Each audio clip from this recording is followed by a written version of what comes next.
सुरुमा चाहिँ विराटनगरले खेलिरहेको थियो दोस्रो हार भयो होइन एक म्याच अगाडि प्ले हुने सम्भावना पनि थियो त्यस हिसाबले आजको म्याच कहाँनिर चाहिँ गलत भयो जस्तो लाग्छ आई थिङ्क हामी ब्याटिङमा 15-20 रन चाहिँ अझै सर्ट थियो त्यसपछि चाहिँ अब म आफैले पनि कन्भर्ट गर्न सकिनँ सेट भएर खेलिरहेको थिएँ र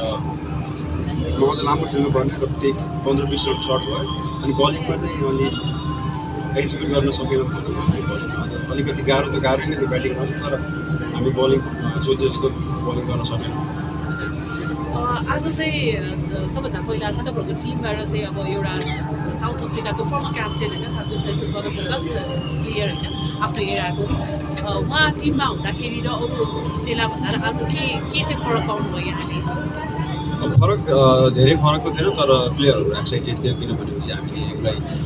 जहिले पनि टिभीमा खेलेको हेरिरहेको थियो र आजसँगै खेल्नु क्रिकेटको लागि सोचे पनि थिएन ड्रिम जस्तै थियो सबैको लागि र एकदम खुसी पनि थिएँ अब गेम आज जित आफ्नो ठाउँमा छ तर उसलाई हाम्रो ड्रेसिङ रुममा देख्दा चाहिँ एकदमै खुसी छ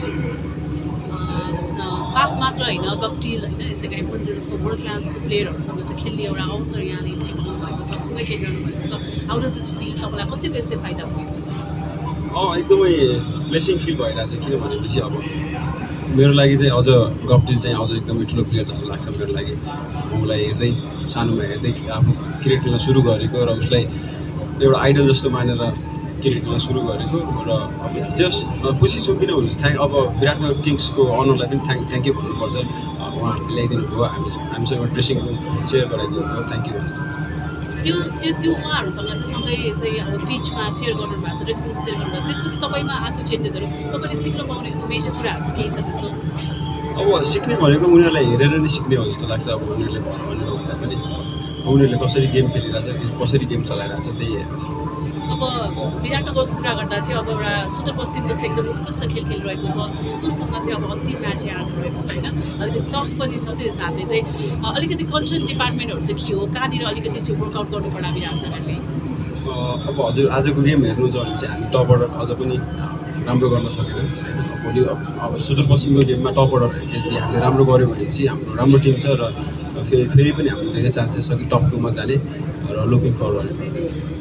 आफ्नो पर्फर्मेन्सको बारेमा चाहिँ के भन्नुहुन्छ होइन म खासै खुसी छैन किनभने चाहिँ फर्स्ट म्याच पछि अब खासै राम्रो गर्न सकेको छैन र ट्राई त गरिरहेको छु फेरि त्यही अब गल्तीहरू गर्न फेरि गल्तीहरू गरिरहेको छु र भोलि अब आउने गेमहरूमा चाहिँ अझ राम्रो गर्न ट्राई गर्छु ओके थ्याङ्क यू सरी